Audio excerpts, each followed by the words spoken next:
Part 2, what if nobody saw the things that you were doing for Jesus? Would you still do them? Hey friends, it's Pastor Mike from Fellowship Church. Always love connecting with you midweek. Hope you're having a wonderful week. Sure is beautiful weather outside. Love that spring. That thought for you again. Part 2, what would you do if the things that you were trying to do for Jesus, nobody ever saw them?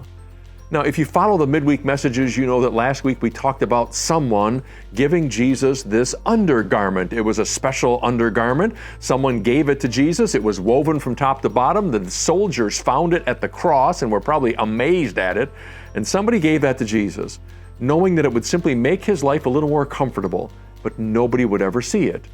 Well, I've got another story for you. I was thinking of this one again recently too. Matthew chapter 26, Jesus getting down to the end of his ministry, says to the disciples, hey, it's time for us to celebrate the Passover. Big deal. The last time Jesus would be with his disciples.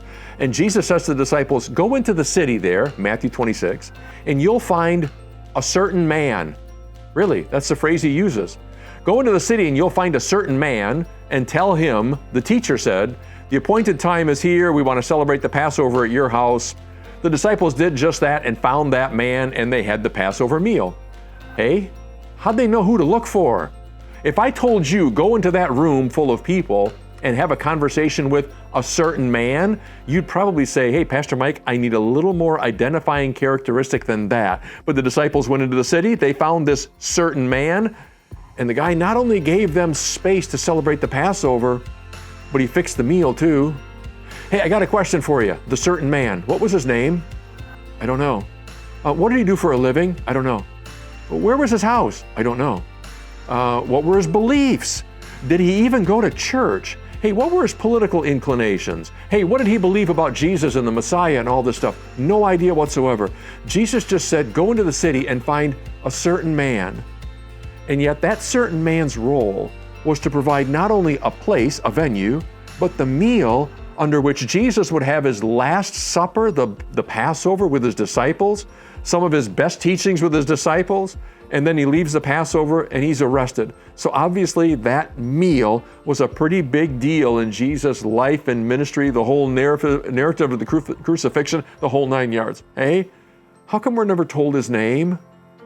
How come the Bible is filled with people who did pretty significant things? You'd notice if those things were missing. They did pretty significant things and they're not even mentioned. No name, no details, no nothing. And what would have happened if that certain man had said to the disciples, you know, next week would work better for me.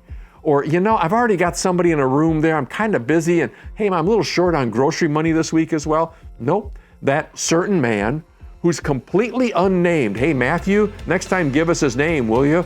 Completely unnamed, and yet he plays a key role in the story of Jesus' last day with the disciples. Hey, the Bible's filled with people like that, which tells me that God still uses people like that today. And I'm just wondering how you would have responded if Jesus had come to you and said, hey, I need to use your house tonight. I'm having a really important dinner with my disciples. I'd sure appreciate it if you'd take care of the meal portion of this as well. We don't want to have to mess around with that, but I'm going to spend this really important time with my disciples. Can you be our host for the night? Obviously, that man had some hospitality gifts. He knew something about Jesus and knew it was important enough to accommodate him. I wonder how you'd respond. And since his name was never found in the Bible, he never got any credit for it. The whole story wouldn't have taken place without him, but he got no credit for it whatsoever. How would you respond if Jesus wanted you to serve in some way for which nobody would ever see it? You're not going to get any credit, no notoriety, no name trumped up, nothing like that. You're just doing it because you love Jesus and you wanted to play some small role in the work that he's doing. Friends, that's how God loves to work through a bunch of nobodies, and you and I get to join that role as well. May we play that role as well as those people from the Bible too. I hope that message inspires you a bit, sure sticks around in my mind. Hope you're having a wonderful week. Hope you know that we love you and we're praying for you. Take good care of yourself. God bless. Bye-bye.